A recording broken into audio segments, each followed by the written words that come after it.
운동선수가 그것도 보통 선수가 아니고 메달감들 그런 선수들도 대회 나가기 전에 한 달만 연습하지 않고 가면 그 메달 색깔이 달라지는 것입니다.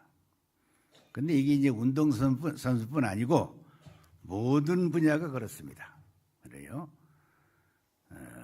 많이 느끼는 거지만은 설교도 마찬가지예요. 설교를 하는 사람은 그 준비 자체가 마음에 좀 정성이 들 들어가면 힘을 들이면 자기가 벌써 설교할 때 느끼는 거예요. 달라요. 또 한 2주쯤 설교를 안타가 하면 또 달라요. 그러니까 이게 참 무정한 겁니다. 무정한 거예요. 근데 이제 제가 오래간만에 있으니까 그래요. 제가 지난 언젠가 6월 첫 주일 제가 설교를 했어요. 그리고 이제 오늘로 5개월 18일 만에 하니까 얼떨떨합니다. 거기다 또 나이를 먹으니까 기억력이 아리아리 하니까 더 어렵죠. 그렇지만 성령께서 이 저녁에 저를 위해서가 아니고 여러분을 위해서 유익하게 역사하시리라 믿습니다. 그렇게 믿고 출발을 하겠습니다.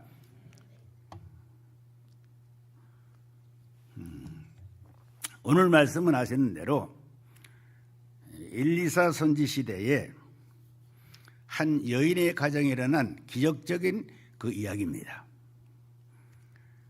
엘리사는 여러분이 아시는 대로 죽음을 보지 않고 승천한 엘리야의 후계자입니다.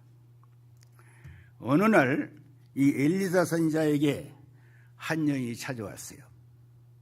그런데 그 여인은 보니까 자기 제자의 부인이에요. 그가 와서 자기의 딱한 사정을 이야기하는 겁니다. 호소하는 거예요. 그 내용이 뭐냐? 자기 남편이 살아있을 때에 빚을 졌는데 그걸 갚지 못하고 세상을 떴다 이 말이에요. 그런데 그 채주가 와서 빚을 갚지 않으면 내 두 아들을 종으로 삼겠다는 겁니다.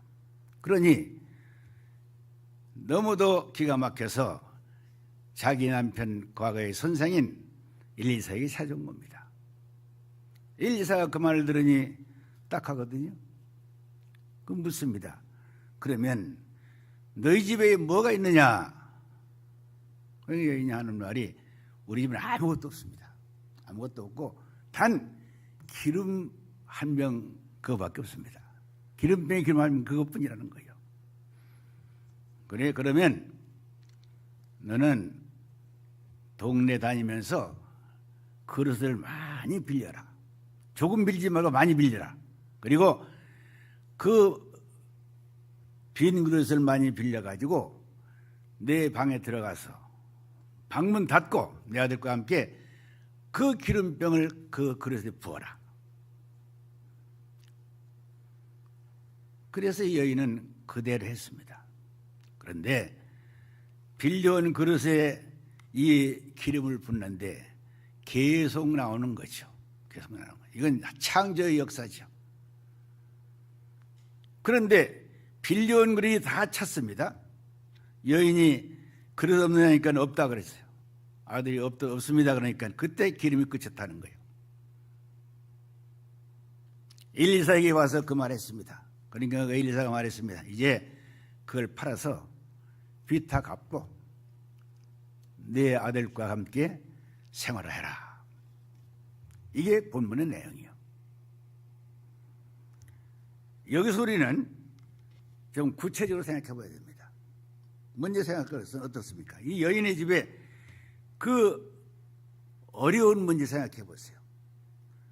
그를 계속 짓누르는 그 빚독촉, 그걸 좀 생각해 보세요. 얼마나 어렵겠습니까?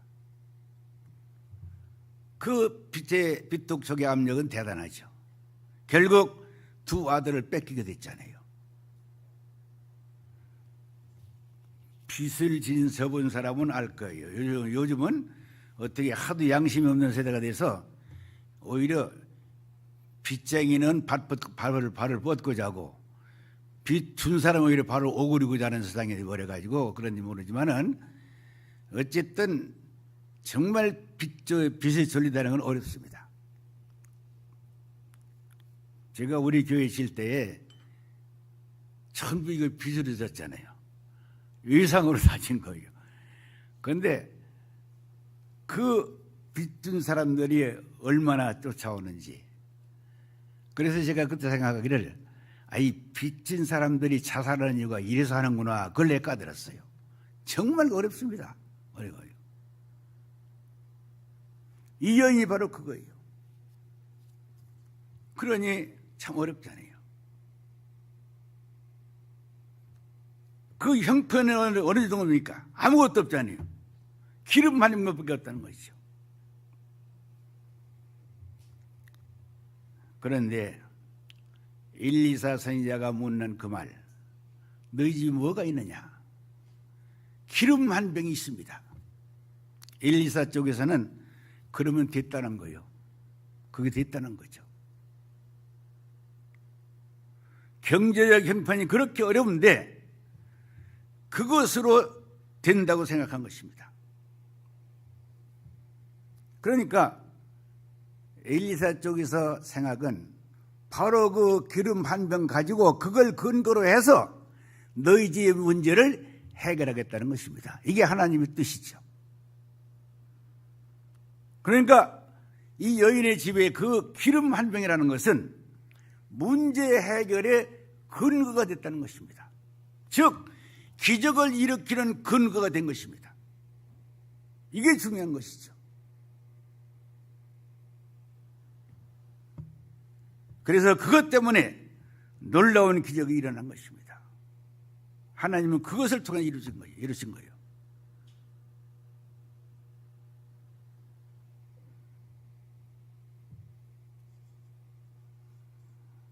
성경의 인물들을 보세요. 히브리서 11장 4절에 보면은 아벨에게는 재물이 있었잖아요.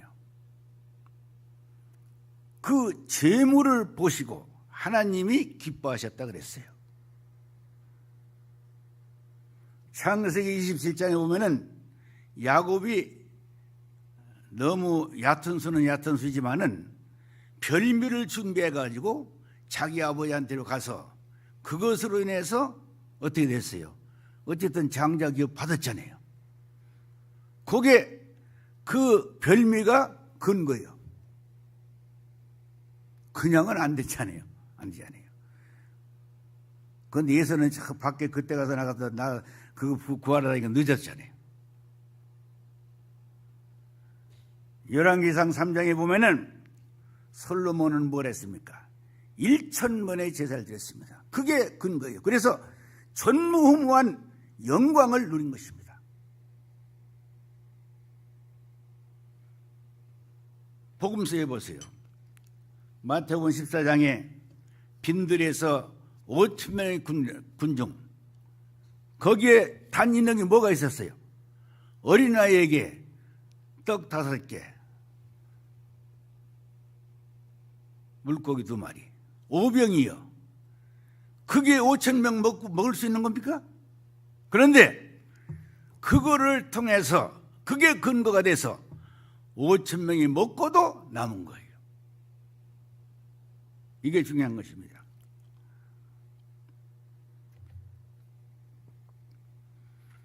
여러분에게는 정말 하나님의 역사를 일으킬 만한 근거가 있습니까? 여러분 가정에 하나님의 기적을 일으킬 만한, 정말 기적을 일으킬 만한 근거가 있느냐 이것입니다. 이게 중요한 것입니다.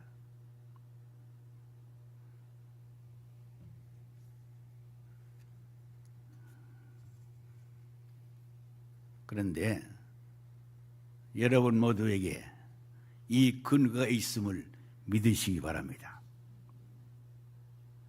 여러분의 개인적으로, 가정적으로 하나님의 역사를 일으킬 만한 근거가 있어야 될 줄로 믿습니다. 그것이 중요한 것입니다. 더 나가서 더 중요한 게 또 있습니다. 근거만 있어가지고는 안 돼요. 뭐가 있어야 되느냐? 그릇이 있어야 돼요. 근거 다음에는 그릇이 있어야 돼요. 그래서 오늘 제목이 그릇 준비입니다. 그릇 준비.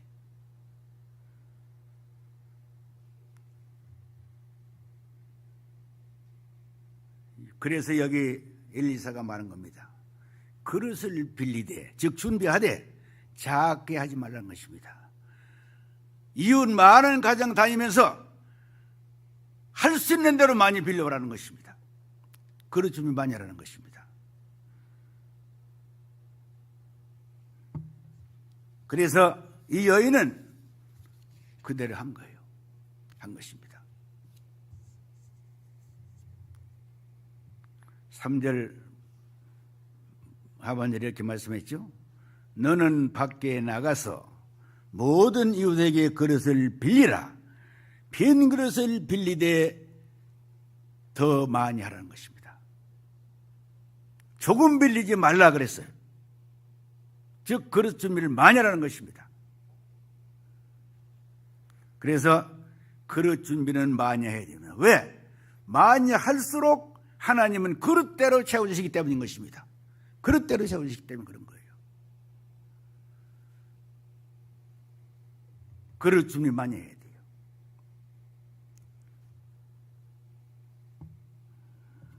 따라서 하세요. 그릇 준비 많이 합시다. 그릇 준비 잘 합시다. 힘을 다해서 준비합시다. 그릇 없으면 주어도 못 받는 거예요. 소용없습니다. 이게 있어야 돼요.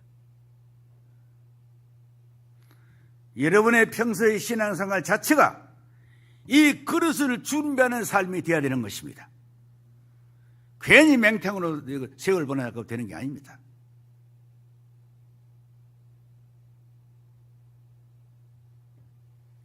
그러면 우리 신앙생활에 무엇이 그릇이 되는가?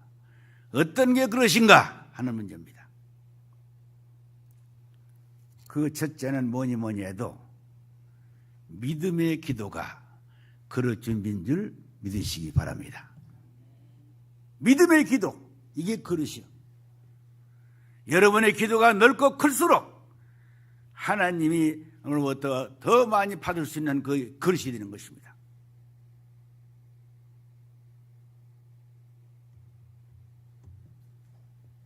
그래서 기도의 큰 그릇을 준비하는 사람은 반드시 놀라운 역사를 체험하게 되는 거예요.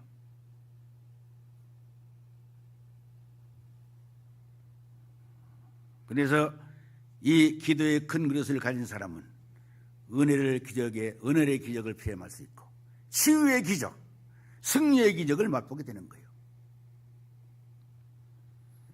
아브라함은 기도함으로써 어땠습니까? 창세기 19장에 보면은 자기 조카 롯을 소돔성에서 건져냈잖아요. 야곱은 기도함으로써 어떻게 했습니까? 승리자라는 이름을 얻었잖아요. 승리자라는 이름을. 엘리야는 기도함으로써 하늘에서 불을 내렸어요. 오순절날 기도하는 거 보세요. 그들의 그 기도, 하나님의 놀라운 역사를 그때 일어난 거 아닙니까?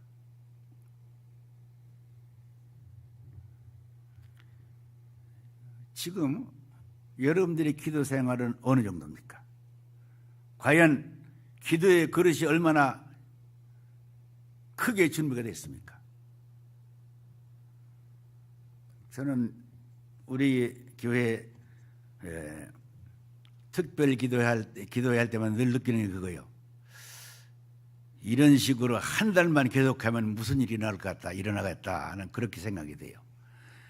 특별 새벽 기도회처럼 우리 교인들이 그렇게 한 달만 모여서 기도한다면 아마 무슨 일이 일어날 거예요. 난 그렇게 믿어져요.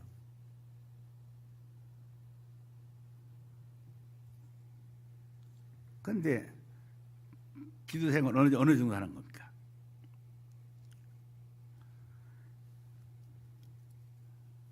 사실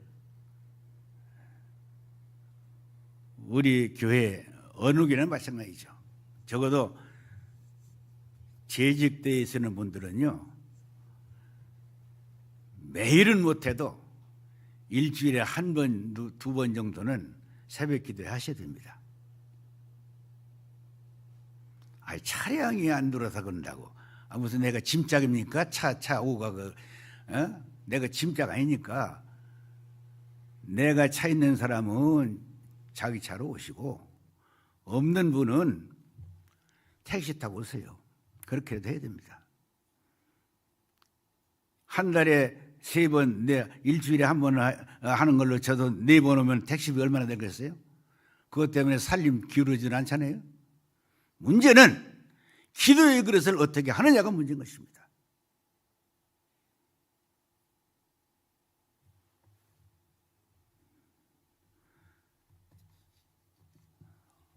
기도를 우습게 하면 안 됩니다. 제가 요즘 보면요, 수요일 날 기도 맡은 분이 기도하는 걸 제가 잘 못 봤어요. 이건 말이 안 되는 겁니다. 말이 안 되는 거예요. 주보에 거기 딱 나왔으면 이거는 하나님 앞에 예배를 이렇게 하겠다는 하나의 약속입니다. 그렇기 때문에 그 기도를 맡은 사람은 세상으로서 나와야 되는 겁니다. 와서 해야 됩니다. 그래서 정문 나오면은 교회 교육자 측에서도 그걸 검토해서 못 나오면 다른 사람 대신 세워서라도 그 기도 순을 해야 되는 겁니다. 그게 하나님 앞에 올바른 제사 예배가 되는 거예요. 떡 해놓고는 아무도 하지 않으면 어떻게 되겠습니까? 그건 전혀 성의 없는 예배가 되는 겁니다. 이거 보통 문제가 아닙니다. 우리 사회 목사님이 이런 얘기 안 할 거예요. 그러나 저는 뭐 설교 언제 한 거 아니니까 뭐 하는 겁니다. 아니 그렇지 않아요? 그렇지 않아요? 그리고 기도를 맡았으면 자기가 도저히 기도 못하겠으면 적어서 외워서 해야 돼요. 정 못하면 전사님한테 와가지고 기도문 써달라고 해서라도 해야 됩니다. 그래서 대전기도 한번 하면 자기 혼자 기도 1년 한 것보다도 기도가 느는 겁니다. 그만큼. 그 사람이 이렇게 되는 거예요. 그걸 모르고 그런 걸 모르니까 못하는 거예요. 해야 되는 겁니다. 문제는 그 기도 맡았다는 게 얼마나 중요한 것입니까? 대단한 겁니다. 그렇게 대표기도 그렇게 아무렇게 하는 거 아니에요.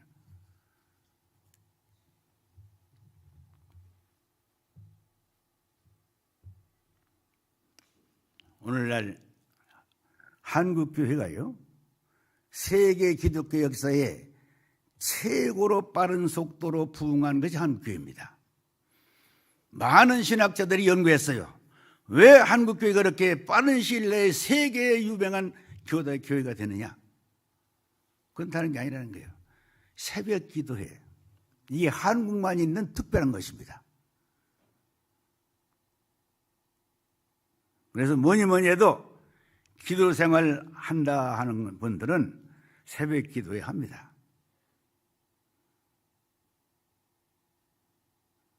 하기야 뭐 전체 기도에도 안 나는 사람들이 새벽 기도 하겠습니까? 어려움도 없죠. 어려움도 없는 거죠. 어쨌든 기도의 그릇이 없는 사람은 하나님의 기적을 생각하지 않는 게 좋을 겁니다. 믿음의 기도가 귀한 그릇이 되는 것입니다. 기도도 그냥 하는 기도가 아니죠. 이번 특별 새벽 기도의 주제가 뭐였어요? 뭐예요? 기도죠. 기도에 대해서 응답되는 기도, 안 되는 기도 쭉 설명하고 제일 결론에 가서 뭐라고 했어요? 기도하지 말라고 했어요? 많이 하라고 했어요? 마지막 날 요한복음 15장 4절부터 해가지고 나를 떠나서 너희가 아무것도 할 수 없느냐 해서 거기서 결론이 뭐예요? 기도하라고 해서 말하라고 했어요. 많이 하라 그랬지요? 아니, 다 잊어버렸어요? 저도 생각나는데.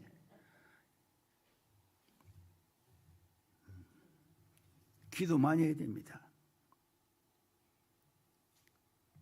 회개하는 기도, 믿음의 기도, 간절한 기도, 이런 기도 있어야 될 것입니다. 왜 계속해야 된다고 했습니까? 기도는 뭘 꼭 얻어내고자 하는 것이 아니고 하나님과 나와 사이의 교제요. 교제이기 때문에 그렇게 계속해서 해야 된다고 했잖아요. 그게 마지막 설교 아니에요?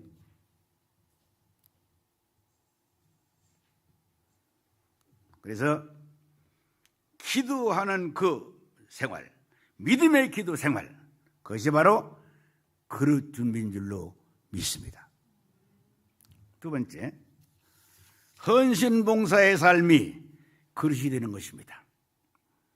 믿음의 기도가 그릇이 되면 그 다음에 또 뭐가 그릇이 되느냐?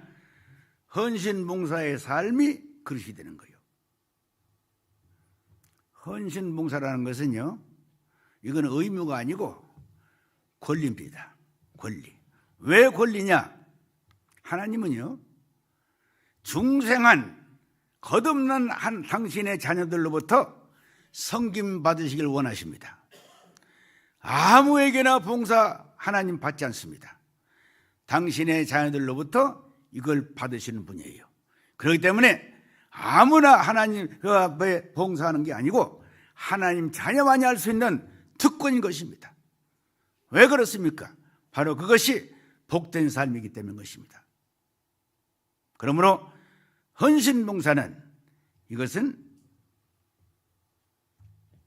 의무가 아니고 권리인 것입니다.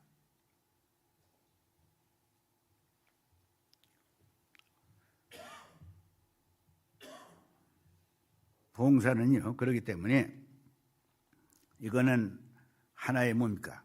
살아있는 믿음의 표시입니다. 우리 하나님의 자녀의 권리인 동시에 살아있는 믿음의 표시입니다. 죽은 믿음은 뭡니까? 아무것도 않는 게 죽은 믿음이죠. 야고보서 2장 14절 이하의 말씀했죠.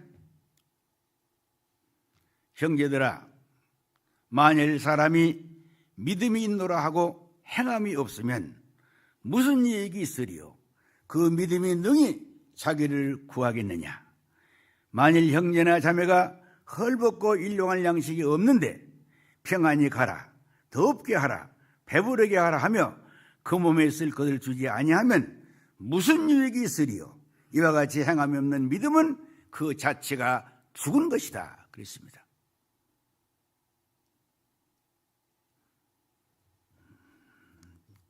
옛날에 오래됐어요. 제가 개척했을 때 그때는 참 밥도 제대로 못 먹었잖아요. 그런데 어느 괜찮게 사는 분이 저를 만나면 제가 지금도 그렇지만 그때는 바짝 말라가지고 얼마나 말랐냐면 내가 우리 교단 수련회 갔는데 마른 사람 1등이 제 1등이 했어요. 그 정도 말랐었어요. 본래 살은 안 찌는 체질이지만은 내가 그랬어요. 그런데 그분이 나한테 종종 그런 얘기를 잘해요. 아이, 목사님, 요즘 기운 없는데 그런 땐 보약이 좋은데요. 보약 잡수시라고. 아니, 밥도 먹는 무슨 보약을 어디서 먹습니까?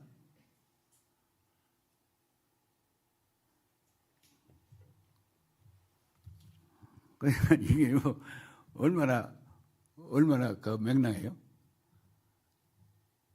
보약이 보약을 먹을 새가 어디 있습니까? 그런데 보약 잡수면 좋다고 말하더라고요. 그 정도 얘기만 아시겠죠? 행함이 없는 믿음은 소용없습니다. 행함이 없는 믿음 그 자체가 죽은 것이라고 그랬습니다.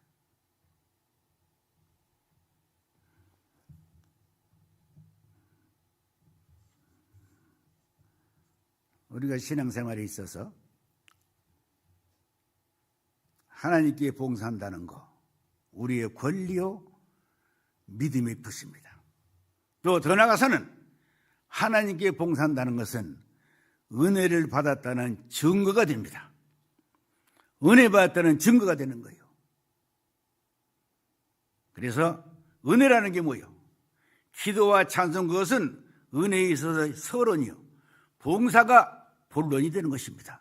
본론이 되는 거예요. 서론만 하라 그칠 게 아니고 봉사할 삶을 삶으로써 내가 실천함으로써 진짜 은혜의 본론을 체험해야 되는 것입니다. 그렇게 돼야 되는 거예요. 그래서 봉사가 인색하면 하나님의 은혜와 복도 인색할 수밖에 없는 겁니다. 기름 없는 곳에 불이 붙을 수가 없는 거고 사막에 단비가 내릴 수 없는 것입니다. 그래서 우리는 헌신봉사의 삶으로서 이 삶을 통해서 나의 그릇을 키워나가는 그런 삶을 살아야 될 것입니다. 그 다음에 뭐가 그릇이냐? 감사의 삶이 그릇입니다. 감사의 삶이 그릇이요. 진정한 감사는 하나님의 은혜를 입을 수밖에 없습니다.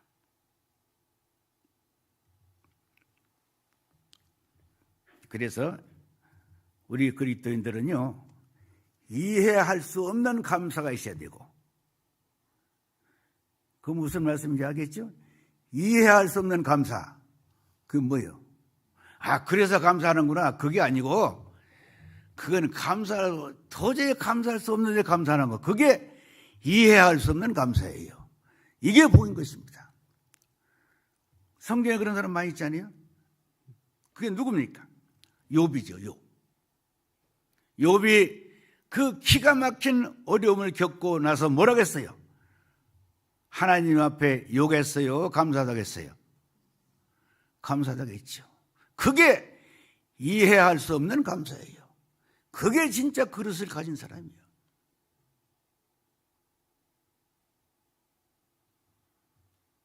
또 이해할 수 없는 순종이 있습니다. 믿음에서 가장 중요한 이 두 가지요. 이해할 수 없는 감사, 이해할 수 없는 순종, 이게 중요한 것입니다. 이해할 수 없는 순종은 누가 했습니까? 아브라함이 그렇게 했죠.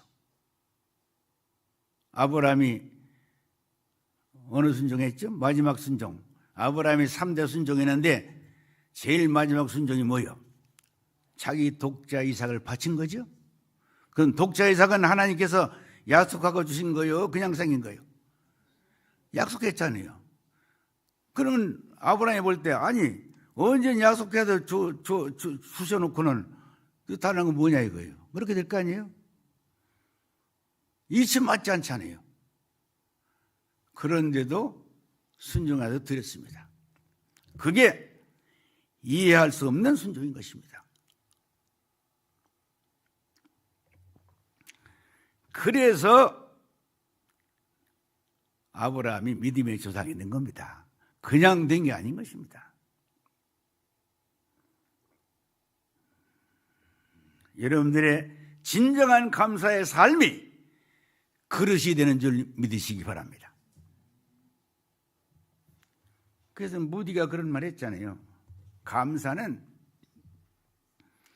평생을 졸업할 수 없는 과목이라 그랬어요. 감사는 평생을 졸업할 수 없는 과목이라 그랬습니다. 그러니까 죽을 때까지 감사하라는 거예요. 죽을 때까지. 한 가지 더 말씀드립니다. 뭐가 그릇이냐? 충성의 삶이 그릇입니다. 충성의 삶. 우리 주님은요, 저와 여러분에게 충성을 요구하십니다. 그래서 바울은 말했잖아요. 맡은 자들에게 구할 것은 충성이다.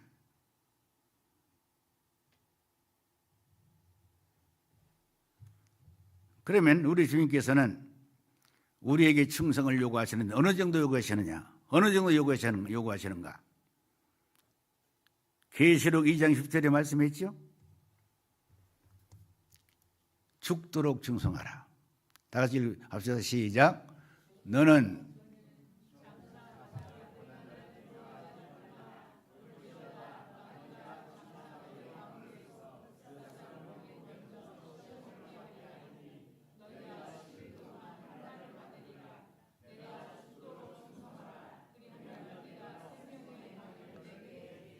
아멘. 충성은 어느 정도 요구하시는가? 죽도록 충성하도록 요구하시는 겁니다.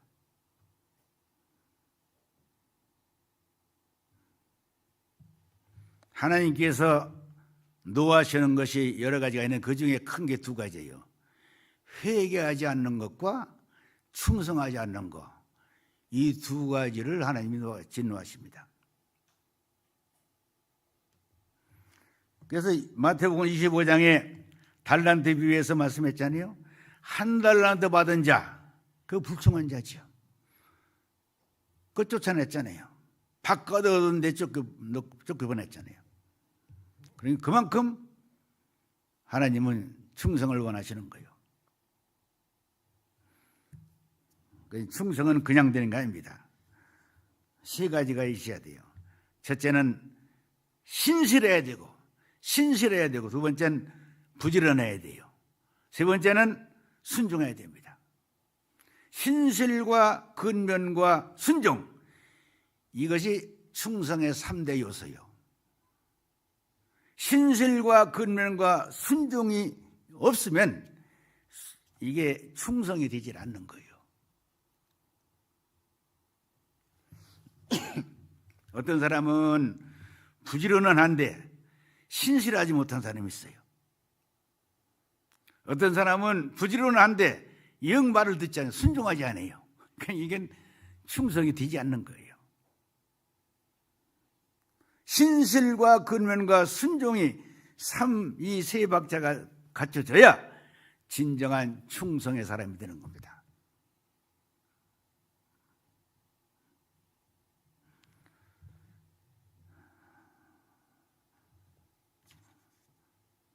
오늘 하나님께서는 오늘도 마찬가지입니다. 저와 여러분을 위해서 가짓수로는 몇 가지입니까? 모든 것을입니다. 분량은 어느 정도입니까? 얼마든지입니다. 하나님 저는 그렇게 가지고 있는 것입니다. 그래서 오늘 또 그릇을 준비된 자에게는 이걸 분명히 주시는 겁니다. 주시는 거예요. 그래서 이 여인의 집에 어떻게 했습니까? 물질의 기적이 일어났습니다. 물질의 기적. 여기서 여인은요, 얼마나 순진하고 순종했는가 알 수 있습니다. 이건 믿음 있는 사람입니다. 보세요.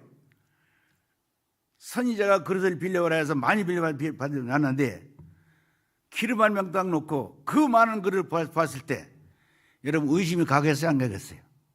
이게 될 것 같지 않죠?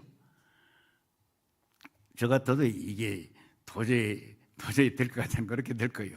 그렇게 아닙니까? 그 기름 한 병 가지고 그릇을 뭐 갖다 놨으니 그게 될 것 같아요? 그런데 이 여인은 정말 순진하게 그렇게 믿은 거예요. 그러니까 부르는 대로 끊이지 않았잖아요. 결국 나중에 됐습니까? 그릇이 부족했습니까? 기름이 부족했습니까?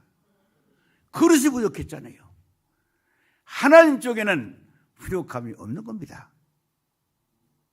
5병이어가지고 5,000명? 말도 안 되잖아요. 어림도 없잖아요. 이러고 우리 상식적으로. 결국 5,000명이 문제가 아니라 먹고 남았잖아요. 이런 기적이 그거에 일어난 것입니다. 그래서 그 여인은 물질의 기적을 체험했고 심령의 문제도 해결됐고 그리고 모든 문제가 해결되고 그 심령의 기쁨과 감사가 넘치는 그런 역사를 체험한 것입니다. 여러분도 이런 하나님의 역사를 체험하기 위해서 계속해서 날마다 이 그릇을 준비하는 그런 복된 믿음의 삶이 되기를 주의 이름으로 축원합니다.